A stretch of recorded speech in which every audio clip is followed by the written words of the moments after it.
The recipe for achieving happiness is a topic that has intrigued humankind through thousands of years. However, it has not always been a goal to look for in a compulsive manner. Earlier thoughts and recommendations on what happiness was and how it was to be achieved came from the old wise men in the tribes, being the source of these reflections their own personal experiences and traditions. Further in civilization, philosophers and even spiritual teachers began to define the path to happiness as the development of values and virtues which a man had to achieve. Living a good virtuous life would yield supreme happiness. However, regardless of these ideas for the achievement of happiness, people did not have in mind to be continually joyful as a daily concern. Instead, they expected a more sober and transcendental happiness at the end of their days. The active and widespread search for happiness has not always existed in human culture history. The search for happiness is not a universal search in every culture either. A Russian saying holds that a person who smiles a lot is either a fool or an American. When the fast food franchise McDonald's arrived in Russia in 1990, one of its first tasks was to train clerks to seem cheerful. Not only Russians, but most East Asian cultures also have lower happiness expectations than Americans are accustomed to. In Latin American cultures, however, they tend to go in the other direction. Cultural variations on happiness are quite considerable. For example, in the Andes, peasants don't have a goal to pursue happiness. They don't even have a word for happiness in their native tongue, Quechua. But through other mechanisms, a group of researchers were able to determine that there was a huge amount of subjective happiness among them. A similar case was found in Bangladesh, in a little village full of fishermen. They all said that they didn't search for happiness in their lives, that it wasn't a concern or a goal in their life. They just did everything they had to do for their families and for the well-being and prosperity of their communities, and that kept them in contentment. It has been also found that happiness is not pursued by other species either. Instead, happiness is only observed as a consequence of doing what is appropriate for the survival and prosperity of the group. In apes, we can also observe that the members of a community don't do anything to achieve selfish happiness. They do everything driven by the urge to collaborate and defend their relatives and friends from danger. This was corroborated when a sample of their blood was taken after certain conducts and activities that show altruism and collaboration. Higher levels of neurotransmitters associated with happiness were found. The active search and commitment to happiness in Western culture is relatively new. In old times and until the 18th century, Western society characterized themselves for having a slightly saddened approach to life, not displaying visual or behavioral signs of happiness. And we can see this in paintings, literature, songs, and even in the first photographs. No smiles at all. People were portrayed as melancholic and suffering beings. Back in those days, good Protestants used to live by the idea that a person should allow no joy or pleasure, but a kind of melancholic demeanor and austerity. Many people felt forced to apologize for the moments of happiness they did encounter. In this religious contextualized society, the guilt of sin enforced the expressions of a somewhat sorrowful humility. This changed dramatically with the 18th century and the values of the Enlightenment era. Alexander Pope declared, "O happiness, our being's end and aim," while one John Byrom said that it was the best thing one could do to be always cheerful and not suffer any dullness. It was now well seen to openly seek happiness. Also, not being happy, or at least not seeming to be, was a problem to be avoided. During the yellow fever epidemic in Philadelphia in 1793, the survivors were recommended to keep up their spirits and avoid excessive grief. Ordinary people began taking interest in enjoying happiness and independence. In the history of happiness, a significant shift occurred in Western culture around 250 years ago.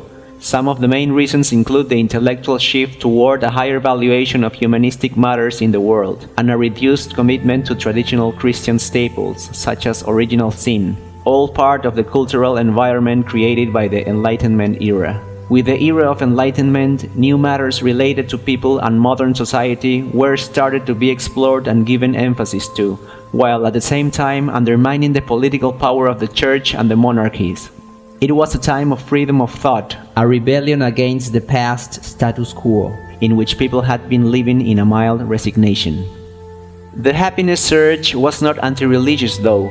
The traditional view in religion that all people had of being ashamed of our sins and living in fear of God shifted to the new idea that being cheerful was pleasing to God. The 18th century also came with improvements in human comfort for the middle classes and above, ranging from better home heating to the availability of umbrellas to provide shelter from the rain. One historian has also noted the 18th century as a time of improved dentistry, probably the cause of why people were more willing to lift their lips and show their teeth in a smile. The happiness surge was powerful enough to propel happiness into politics by century's end, with the American revolutionary commitment to the pursuit of the same. In Western culture, Americans seem to have been one of the best examples of this new trend of cheerfulness. A British journalist in 1792 was surprised at the good humor of Americans, and 40 years later, another one noted that Americans seemed unwilling to complain. In the 1830s, the sociologist Harriet Martineau was amazed at how often Americans tried to make her laugh. The smiling American was already becoming a stereotype 2 centuries ago. Even the approach to death was revolutionized and reconciled with happiness by introducing the garden cemetery, where people could experience a sense of contentment as they contemplated the end of life. A new idea was becoming stronger. The idea that heaven was a happy place where blissful reunions with departed family members took place. This thought reduced the need of extensive periods of fear and grief. That was the first stage in the emergence of modern Western happiness, but there were further stages. During the 19th century, there were important applications to facets of daily life. The new middle-class work ethic argued that work should be a source of happiness.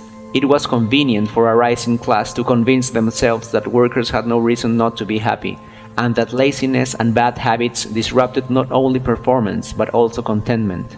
The happiness vision also spread to family life. Now families took on new emotional responsibilities as jobs moved out of the homes. Wives and mothers were expected to maintain a cheerful atmosphere in order to reward their hard-working husbands and produce successful, happy children. And husbands and wives were encouraged to keep anger away from family life. Even the view on happy children changed. In the old days, happiness was not necessarily associated with childhood. A good child was not necessarily a happy one, but an obedient one. With the revolution of happiness, new concepts towards raising children were being developed, like that happiness and amusement was essential in kids so that they could grow into good citizens. This was also the context in which, in 1926, the song Happy Birthday was composed, becoming a family trademark. From the 1920s onward, particularly in America, a vast amount of self-help books started to proliferate. This stressed the importance of being happy and the personal responsibility to gain happiness, and the methods to achieve it. Many book titles over several decades included monuments like 14,000 Things to Be Happy About, Happiness is a Choice, and 1,000 Paths to Happiness, with claims that this was an emerging science. The cultural commitment to happiness also manifested in work.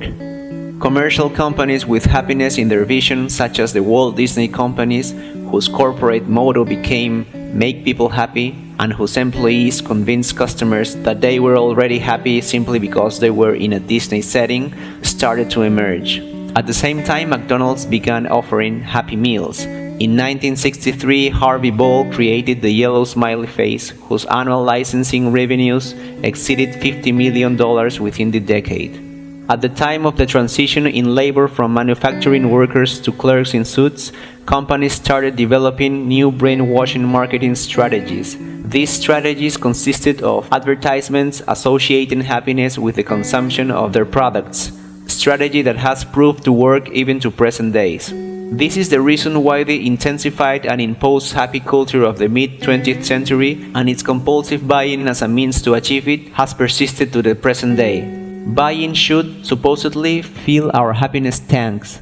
A new manifestation of imposed fake happiness is working nowadays. We are now living in a social media era, in which we are constantly being bombarded with beautiful, heavily filtered photographs showing perfect meals, travel experiences, dream landscapes, and cheerful poses, perceiving a supposedly perfect and happy life from our friends and family. Social media sometimes looks like a perpetual happiness competition among its members.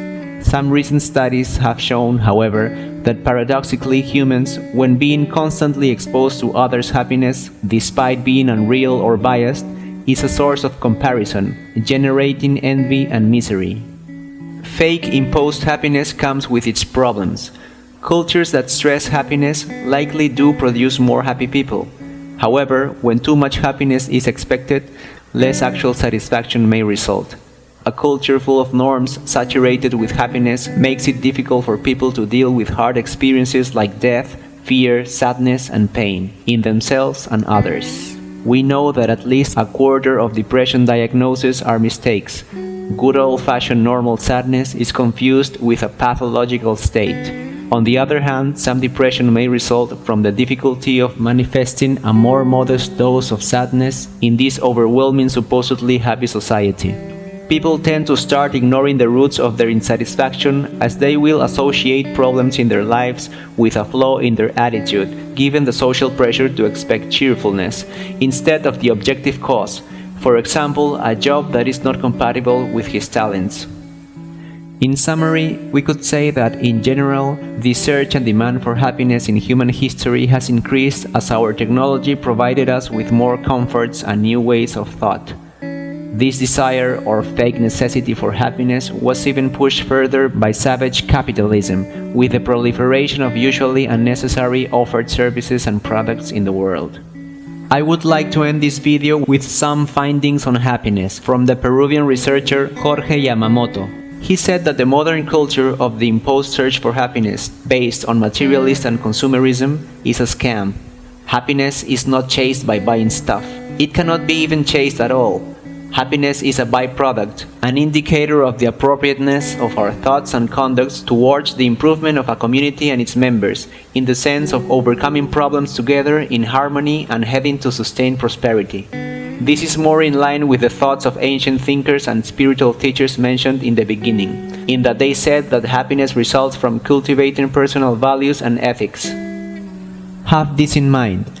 Search for happiness and you will lose the sense of life. Search for a meaning of your life and you will gain happiness.